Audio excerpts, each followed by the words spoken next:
My name was Mary Lowe, Lowe, and I married John Michel, Michel. Great. And if to the extent possible, you can look toward me. Okay. Look at me. Okay, great. So tell me, how and when did you come to Oak Ridge? I came in November of 1944. And where did you come from? What brought you here? My father had taken a job in Oak Ridge. He's an accountant, and the closest housing we could get was in Alcoa, Tennessee, where the aluminum plant is. So I had to commute from there to Oak Ridge. So you were, I thought this was a top secret city, but you commuted on a daily basis in and out? Mm-hmm. Sure Okay. did. And when this tape is done, no one's going to hear my questions. So you have to say Okay. that something, so Mhm. that, other than just yes or no. Yes. Otherwise, Well, I didn't really commute from Alcoa. My first position was at the Jackson Square site in the teletype office. And then I heard that they needed a teletype operator at K25. So they transferred me. I got a transfer to K25, and then they assigned me a dormitory room in Oak Ridge. so did you live at the K25 site in one either Happy Valley or In Jackson Square. I lived in Jackson Square area in a girls' dormitory. So what was it like to describe the dormitory? Well, it was my first experience with communal living, and I had to get used to not being so private. The showers were everybody undressed, and that mortified me at first, but I got used to that. And I was working in the barrier plant, 1401 building, and the night shift, which I went on at midnight and got off at 8 o'clock in the morning. And there were several of us who palled around together, and one of the group had a car, and when we got off from work at 8 o'clock in the morning, we'd all pile in the car and drive up to a nearby lake and swim all day. And this went on consecutively for 3 days and nights. By the third night, I was so desperate for sleep, I went to the lab and I said to the girls there, I would give my soul for 20 minutes of sleep. And they had a cot in the ladies' restroom. So they said, okay, you go get on the cot and we'll wake you in 20 minutes. When I woke up and walked back into the lab, the day crew was on. I didn't know anybody. They had played a joke on me. My boss was not very happy with that. He said, Miss Lowe, we don't sleep on the job here.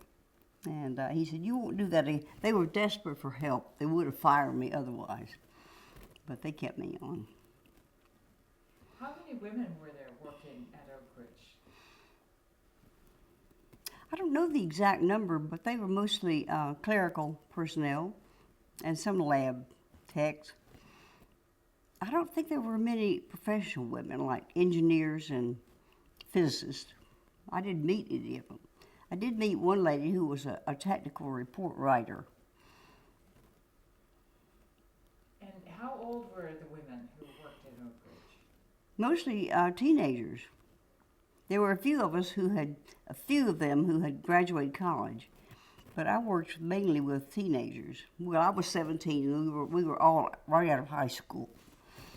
And so when they transferred me to the day shift, because I had trouble sleeping and my health was going down, so they transferred me to the day shift.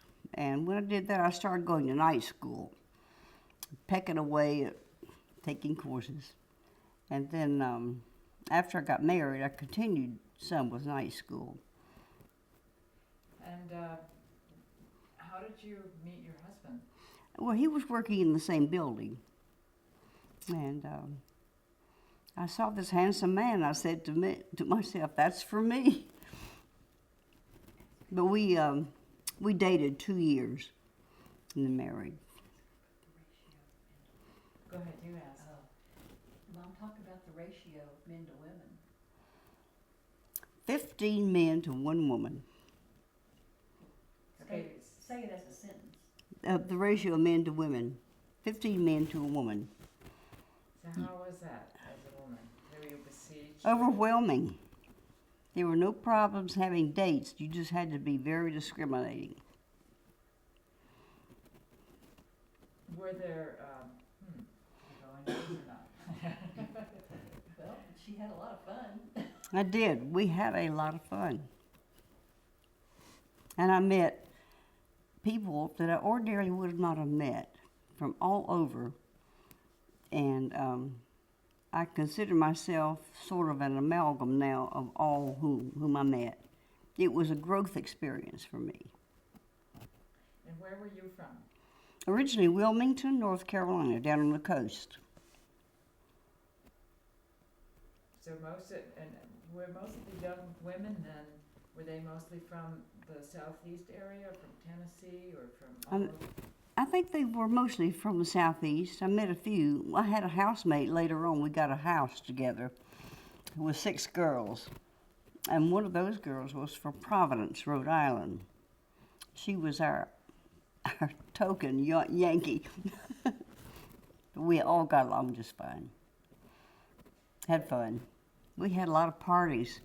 And my husband, before we were married, when he was a bachelor, he lived in a house with 6 guys. And we had parties. Wonderful parties.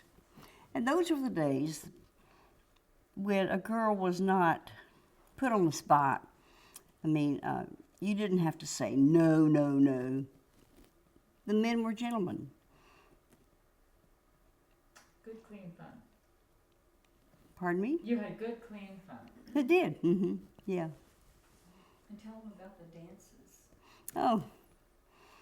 Well, the government built recreation halls.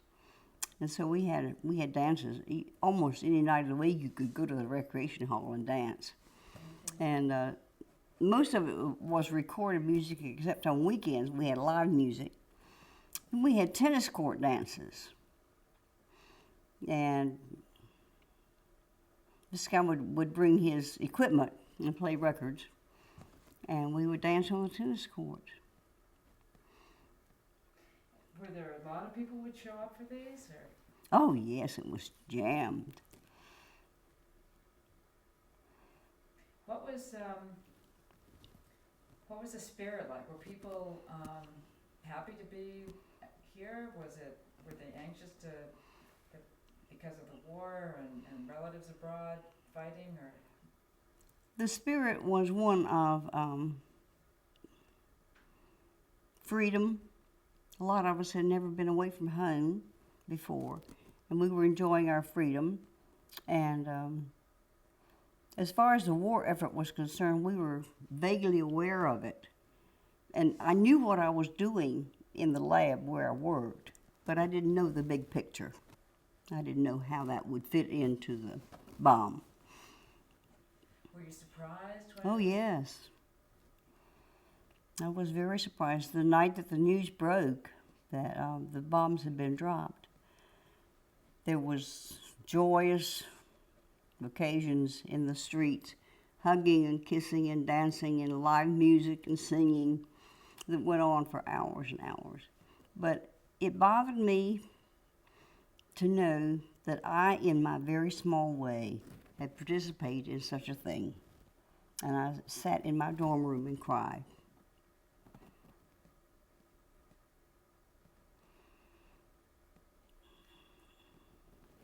You're the first person who has told me that. Were you one of the very few people who had that reaction, or did other people feel that way? I was the only one that I knew of. No? It's interesting. How did your husband feel, or had you not met him at the time? No, I hadn't met him at that time. I met him in 1947, and we were married in 1949. He was from Missouri. So what were some of the worst aspects of your experience?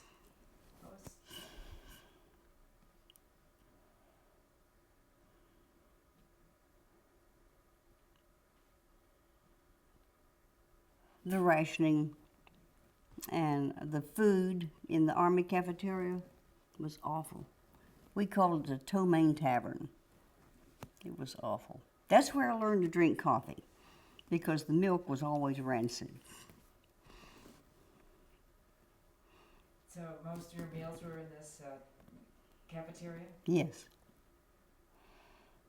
And can you describe some of the things they served up? Oh, scrambled eggs and lots of grease, and the usual meats, bacon, sausage, that sort of thing. Biscuits, gravy, coffee. Not much in the way of fruits at breakfast time. And then at dinner time, they did have fresh vegetables. I will say that for them, because this was a great vegetable growing area outside the plant. They could get fresh vegetables. Did people get food otherwise? I mean, did you eat candy bars to keep your energy levels, or did people somehow they made do with the food? We suffered. But we could go to, we had friends in the Army who would go to the PX and get candy bars for us.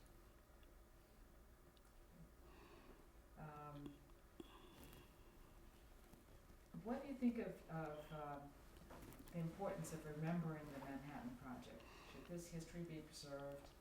Is this important for people to know about?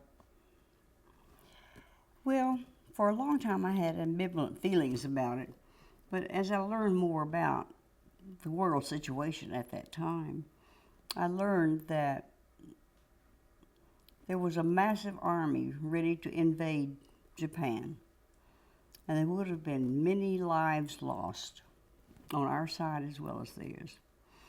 And then the bomb was dropped, and even though it was a lot of lost lives, I didn't like it, and I would not knowingly work on such a thing again. Nuclear energy has its place in medicine and industry, but not for the military.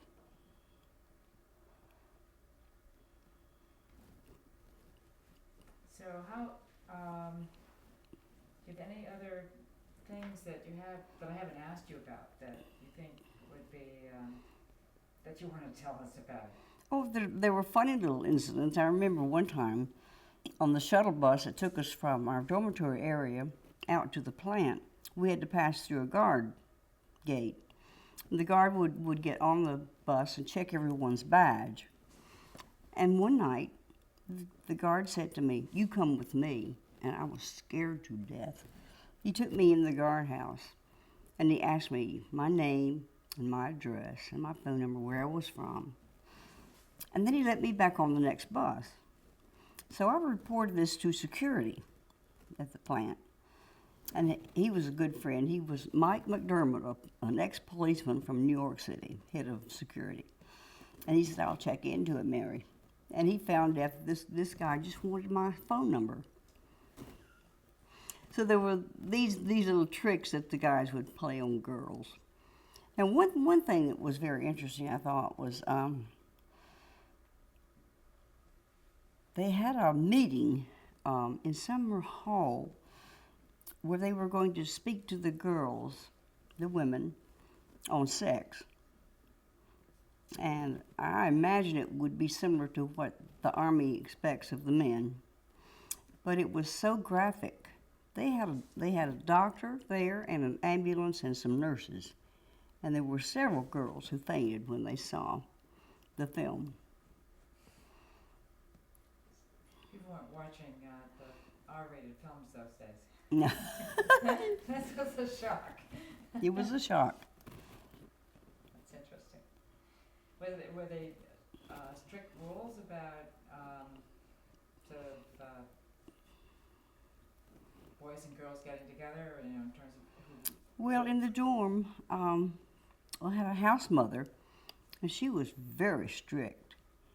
Everything was locked up at 10 o'clock, and You just didn't disobey the order. Now, I saw sometimes guys would climb in the living room window after hours,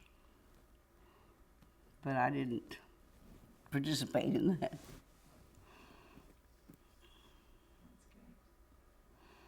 Well, I know you have to get on. Is there anything else that, you know, how did you, in looking back, you say you probably wouldn't do it again, but, you know, how did you feel overall about your role in this, in World War II? It was a great growth for me. I matured rapidly in those days, learned a lot. And I'm particularly grateful for the people whom I met. I met incredible people, scientists and engineers, and real thinkers of the world.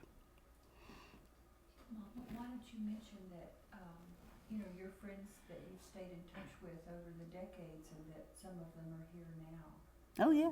Mm-hmm. Talk about that. Say it, don't just agree with me, say it. Some of the friends whom I made then are still in Oak Ridge. They have chosen to retire here. And I saw a number of them yesterday. A lot of faces were familiar to me, but I couldn't put names on all of them. And then what about the friends that came in from California? I'm sorry? What about the Whipples? Talk about the, you Oh, know. yes. Yeah. One of the guys who lived in this, they called it a D house, I was dating him, and he was from California. No, he was from Michigan at the time, and they were having a party at the house, and he introduced me to John, who became my husband. But he's here now with his wife, and we're just having great times. And I have visited them in California. We're great friends. We have friends, we have this reunion as time permits, usually about every 5 or 6 years. We called it the 215 Club. Their house number was 215 Tennessee Avenue, and they call themselves the 215 Club. And they all left Oak Ridge in the 40s, except John. John stayed on.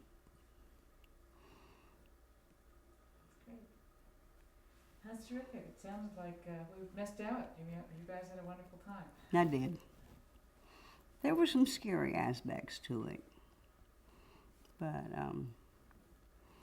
I remember the first night that I was in the dorm, a girl came in drunk, and she was just hitting the walls. And it unnerved me. And I called my mother. I said, I'm coming home.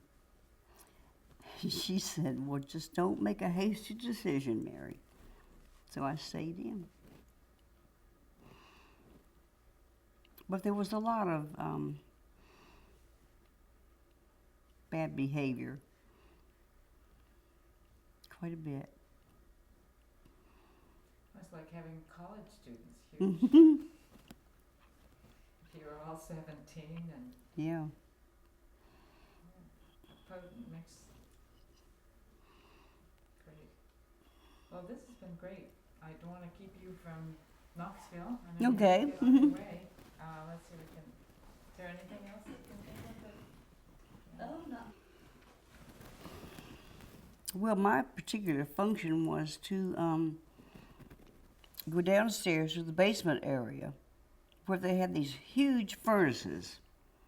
And it was surreal to me. I had never seen anything quite as enormous as this furnace. And they were all in a row in an enormous warehouse-like thing.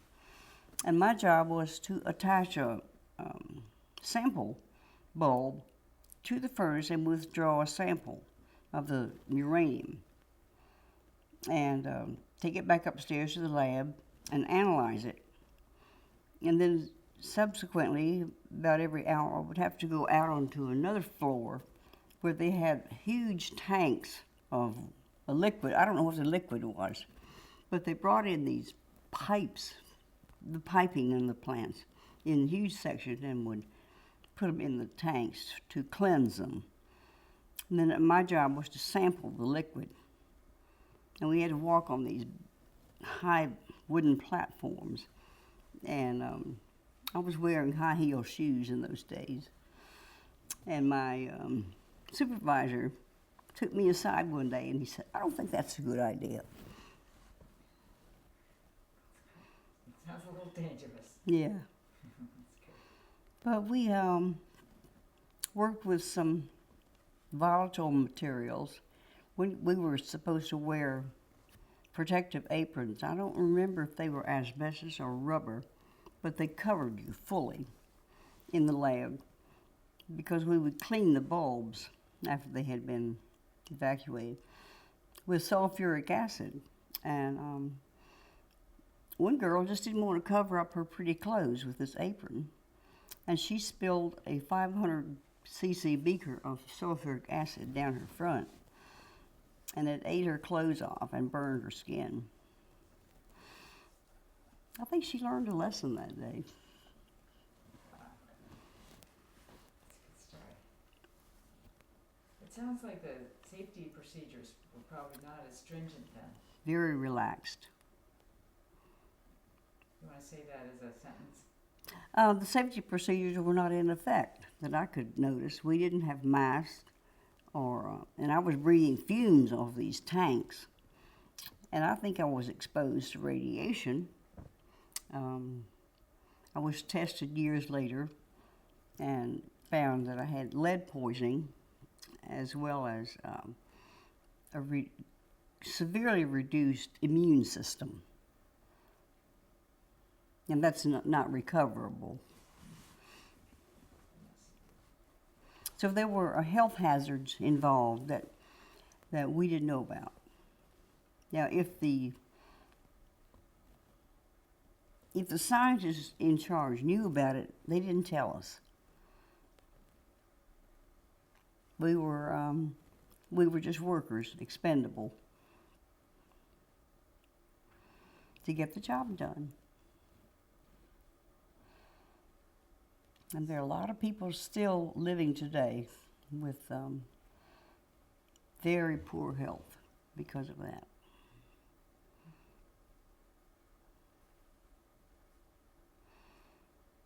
I sometimes wonder if my husband died. So he died at 63, which is too young to die. He was a picture of health. But he worked with hazardous materials, and he had a massive heart attack. Some of these chemicals and elements that you breathe in destroy the lungs, and that will eventually lead to a heart attack.